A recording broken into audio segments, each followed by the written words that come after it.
Oi, pessoal, tudo bem? Vamos então dando sequência ao estudo do Evangelho segundo o Espiritismo. Estamos no encontro número 34, no capítulo 5, Bem-aventurados os aflitos, parte 13. Vamos então começando no estudo de hoje.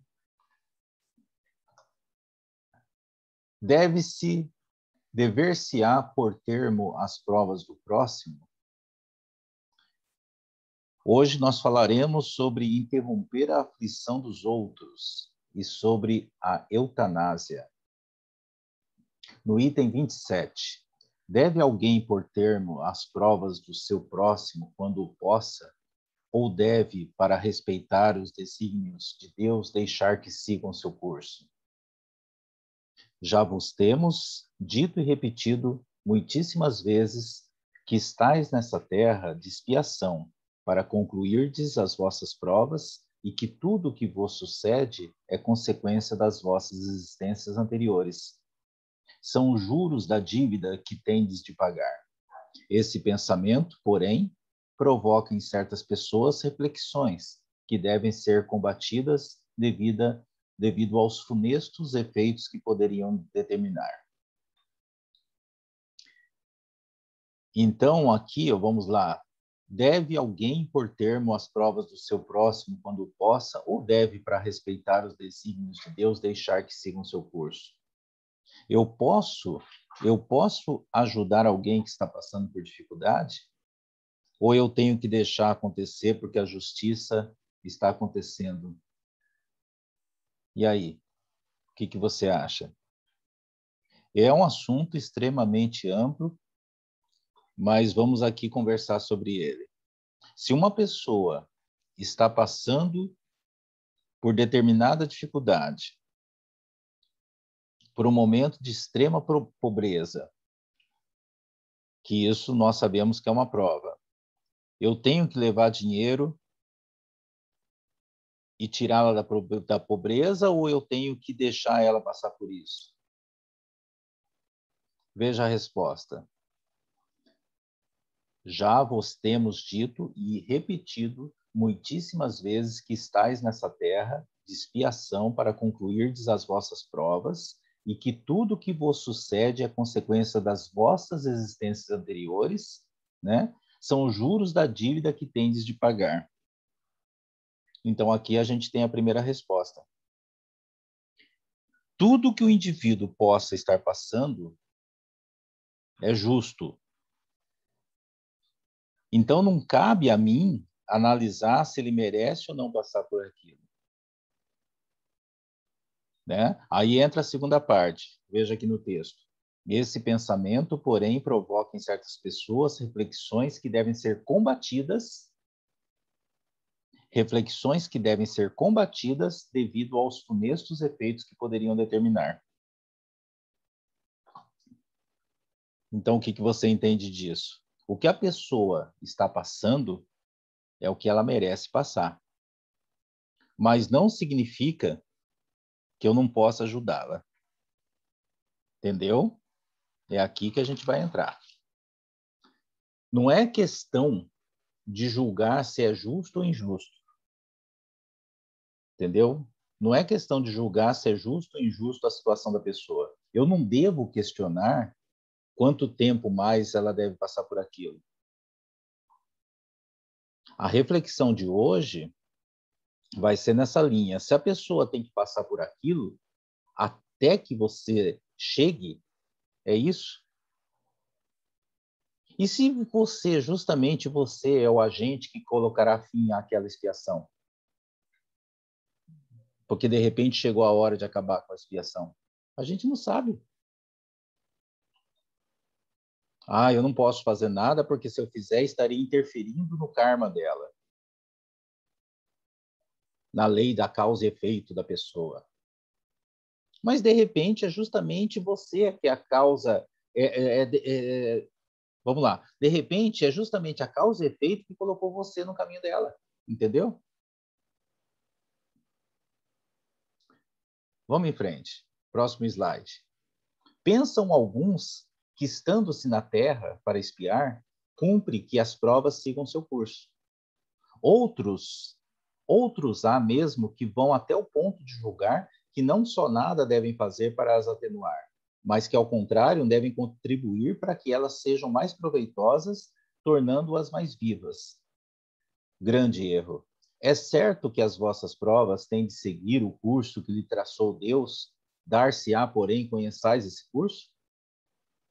Sabeis até onde elas têm de ir, e se o vosso Pai misericordioso não terá dito ao sofrimento de tal ou tal dos vossos irmãos, não irás mais longe? Sabeis se a providência não vos escolheu, não como instrumento de suplício para agravar os sofrimentos do culpado, mas como bálsamo da consolação para fazer cicatrizar as chagas que a sua justiça abrira? Né? É difícil, né? Responder tudo isso. A gente não sabe. A gente é muito pequeno diante de todo esse universo. Vamos lá, primeiro parágrafo. Pensam alguns que, estando-se na terra para espiar, cumpre que as provas sigam o seu curso, ok? Outros há mesmo que vão até o ponto de julgar que não só nada devem fazer para as atenuar, mas que, ao contrário, devem contribuir para que elas sejam mais proveitosas, tornando-as mais vivas. Grande erro. É certo que as vossas provas têm de seguir o curso que lhes traçou Deus, dar-se-á, porém, conheçais esse curso?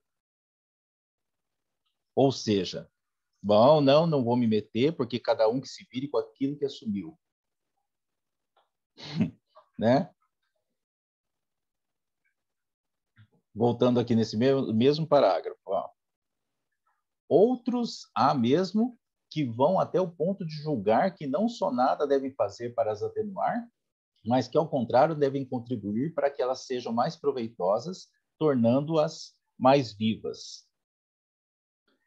Né? Aqui ele coloca um outro extremo. Ele acha que é o agente de Deus. Deus te colocou nessa cadeira de rodas, então agora você vai ter que se recuperar sem ter ajuda de ninguém. Porque aí você vai dar mais valor ainda à sua vida. Então, segundo o que o Espírito coloca aqui, isso é um grande erro. É certo que as vossas provas têm de seguir o curso que lhes traçou Deus, dar-se-á, porém, conheçais esse curso? Sabeis até onde tem elas de ir, se vosso Pai misericordioso não terás dito ao sofrimento de tal ou tal dos vossos irmãos, não irás mais longe? É o que a gente disse no início. Não seria você o agente, a ferramenta a interromper esse curso? Quem sabe? Terceiro parágrafo. Sabeis se a providência não vos escolheu, não como instrumento de suplício para agravar os sofrimentos do culpado, mas como bálsamo da consolação para fazer cicatrizar as chagas que a sua justiça abrira? Né? É o que a gente acabou de colocar.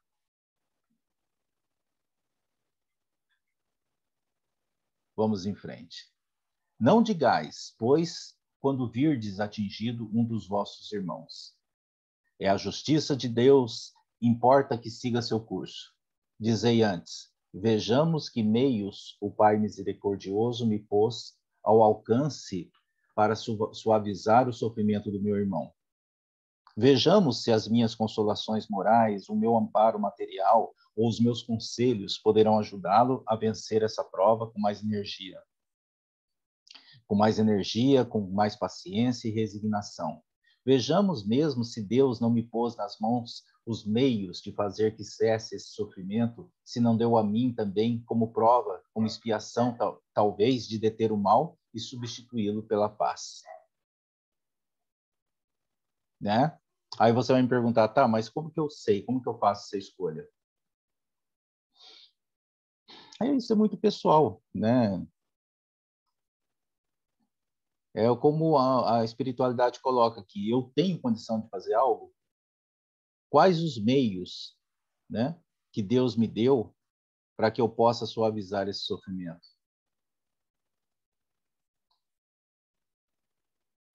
Tá bom, Flávia, você vai me falar. Tá bom, Flávia, eu não tenho dinheiro para ajudar. Sim, mas você tem a palavra. Você pode sentar com ele, você pode conversar, você pode aconselhar, né? Tá, Flávio, mas eu não tenho a palavra, eu não tenho o dom da palavra. Perfeito, mas você pode sentar do lado dele, dar o ombro para ele. De repente, o fato de você estar perto dele já vai ter uma força dessa companhia, mesmo em silêncio. Então, é essa questão. Você tem o tempo para dispensar para essa pessoa?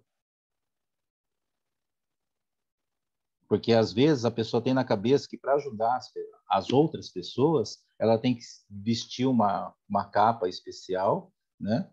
Ter uma identificação no peito, ou seja, fazer algo muito grande para algo de fato acontecer. E não é verdade. Às vezes, o que uma pessoa precisa é não só de uma orientação, mas de uma atenção. De repente, ela está querendo falar, apenas o fato de falar e você ali do lado em silêncio ouvindo.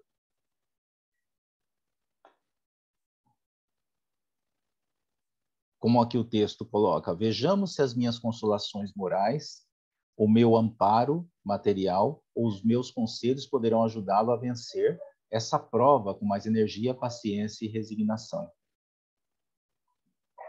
Então, há, por exemplo, trabalhos que são feitos de forma voluntária, como se fosse um trabalho de samaritano. Pessoas que fazem visita a orfanatos, asilos, presídios, hospitais. O valor disso é algo assim extraordinário. É uma situação muito difícil para essas pessoas que estão internadas. Em hospitais, por exemplo, há muitas pessoas que estão em hospitais que não recebem visita de ninguém. Muitas vezes porque não tem parente na cidade, ou talvez pela própria relação que ela tem com determinados parentes. Então, está ali, rezando para se curar, mas não tem um amparo psicológico, né, que ajuda muito nesse processo de cura. Aí a pessoa vai lá, dá uma palavrinha, de repente um passe, né? O sentimento do paciente ali que está na cama é de alegria, de satisfação, de gratidão, principalmente de gratidão. É uma questão para essas pessoas, não tem essa, pô, e se a pessoa é evangélica ou, enfim, não tem, nesse momento não tem religião, sabe? Tem a questão da solidariedade, né, da caridade, de você pensar no próximo. Finalizando o texto aqui, ó, vejamos mesmo se Deus não me pôs nas mãos os meios de fazer que cesse esse sofrimento, se não deu a mim também como prova, como expiação, talvez, de deter o mal e substituí-lo pela paz. Né? Isso aqui também está naquele pacote que a gente sempre fala da reforma íntima. É você rever seus conceitos, né? Não pensar assim, pô, mas eu estou bem e tá tudo bem. Não, tem muita gente que está passando por momentos difíceis e a gente tem que sempre pensar em que ponto, em que situação, né, de que forma que a gente pode ajudar. E não é só em questão do dinheiro, não é só questão de levar comida. A gente sempre pode estar ajudando alguém no fato de você simplesmente estender a mão, de falar, oi, tudo bem? Como é que você está? Né? Vamos lá, vamos em frente. Ajudai-vos, pois, sempre mutuamente nas vossas respectivas provações e nunca vos considereis instrumentos de tortura. Contra essa ideia deve revoltar-se todo homem de coração, principalmente todo espírita, porquanto este, melhor do que qualquer outro, deve compreender a extensão infinita da bondade de Deus. Deve o espírita estar compenetrado de que a sua vida toda tem de ser um ato de amor e de devotamento, que faça ele o que fizer para se opor às decisões do Senhor, estas se cumprirão. Pode, portanto, sem receio, empregar todos os esforços por atenuar o amargor da expiação, certo, porém, de que só a Deus cabe detê-la ou prolongá-la, conforme julgar conveniente. Um texto forte, acima de tudo, né? Como que eu sei? Eu reduzo a pena daquele indivíduo ou eu deixo seguir? E aqui, nesse texto, está dizendo justamente isso. Não importa o que você faça, não importa o que você faça, a pena será cumprida. Nós não temos esse poder. Faça o que o seu coração está mandando. Não tem isso de você falar, poxa, mas o cara está passando por aquela situação porque ele provocou aquela situação, eu vou lá e vou amenizar. Não tem, fica tranquilo, não tem pena para quem faz o bem. Você vai ajudá-lo, só que aquilo que ele tem que cumprir, ele vai cumprir. Então, obedeça aquilo que o seu coração está mandando. Vai lá e ajuda. Olha só essa parte aqui do texto. Deve o espírita estar compenetrado de que a sua vida toda tem de ser um ato de amor e de devotamento. Ou seja, não é de vez em quando. É sempre. A sua vida toda tem de ser um ato de amor e de devotamento. Continuando. Que faça ele o que fizer para se opor às decisões do Senhor, estas se cumprirão.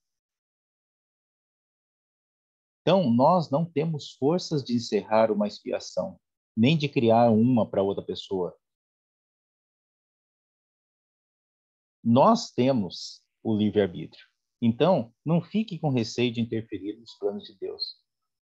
Fica tranquilo quanto a isso. Continuando, pode, portanto, sem receio, empregar todos os esforços por atenuar o amargor da expiação, certo, porém, de que só a Deus cabe detê-la ou prolongá-la conforme julgar conveniente. Definiu, né? Concluiu tudo aquilo que a gente vem falando. Próximo slide. Não haveria imenso orgulho da parte do homem em se considerar no direito de, por assim dizer, revirar a arma dentro da ferida? De aumentar a dose do veneno nas vísceras daquele que está sofrendo, sob o pretexto de que tal é a sua expiação? Ó, considerai-vos sempre como instrumento para fazê-la cessar. Resumindo, todos estáis na terra para expiar, mas todos, sem exceção, deveis esforçar-vos por abrandar a expiação dos vossos semelhantes, de acordo com a lei de amor e caridade. Bernardino, Espírito Protetor, Bordeaux, 1863. Entenderam? Então, é o seguinte, se eu estou espiando, né, eu tenho que me preocupar em amenizar a expiação do outro? Porque quando ameniza a expiação do outro, você automaticamente ameniza a sua. Porque você fez um gesto de amor.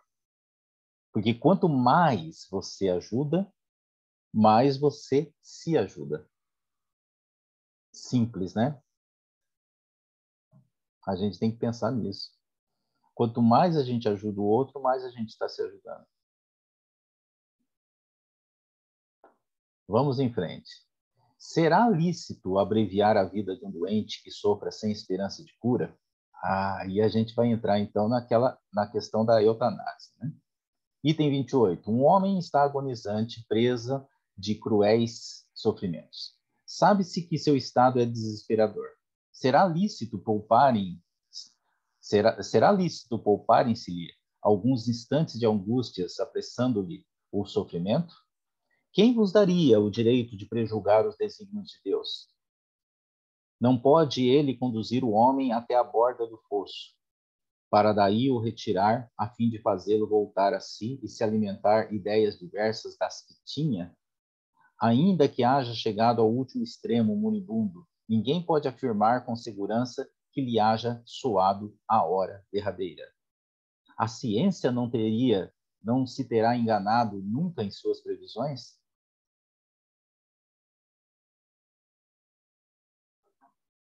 E aí? A questão é, quem somos nós para tomar uma decisão dessa? Muitas vezes a pessoa está lá, agonizando na cama, no hospital, sofrendo, e ela grita, me mata, me mata, me mata várias vezes. Mas será que esse espírito quer de fato morrer? Porque quem está gritando me mata, é o corpo físico, é a pessoa que está sofrendo. Mas e o espírito que está também ali? Será que ele gostaria de encerrar a passagem dele por aqui? Muitas vezes o espírito passa por situações de extrema dificuldade, né? O fundo do poço, como a gente chama. Mas é esse fundo do poço que vai fazer com que ele entenda de fato as provas que ele está passando. Por isso que muitas vezes retornam diferentes depois de um infarto, depois que amputaram uma perna, né? Quantas pessoas não se curam depois de um sofrimento muito grande? O que eles trazem? Eles trazem um aprendizado. Horrível, mas é um aprendizado. Então, é uma decisão que é muito grande para a nossa pequenez, né? É uma coisa assim que a gente não tem como tomar uma decisão tão acertada, falar, não, esse é o momento. Em frente. Sei bem haver casos que se podem, com razão, considerar desesperadores, mas se não há nenhuma esperança fundada de um regresso definitivo à vida e à saúde. Existe a possibilidade, atestada por inúmeros exemplos, de o doente, no momento mesmo de exalar o último suspiro, reanimar-se e de recobrar por alguns instantes as faculdades. Pois bem, essa hora de graça que lhe é concedida pode ser-lhe de grande importância. Desconheceis as reflexões que seu espírito poderá fazer nas convulsões da agonia e quantos tormentos lhe pode poupar um relâmpago de arrependimento. Então, tudo que foi dito nos outros slides é complementado aqui neste. Aquele último olhar, aquele último momento, que é o que ele precisa. No texto aqui diz bem isso. Quantos tormentos lhe pode poupar um relâmpago de arrependimento?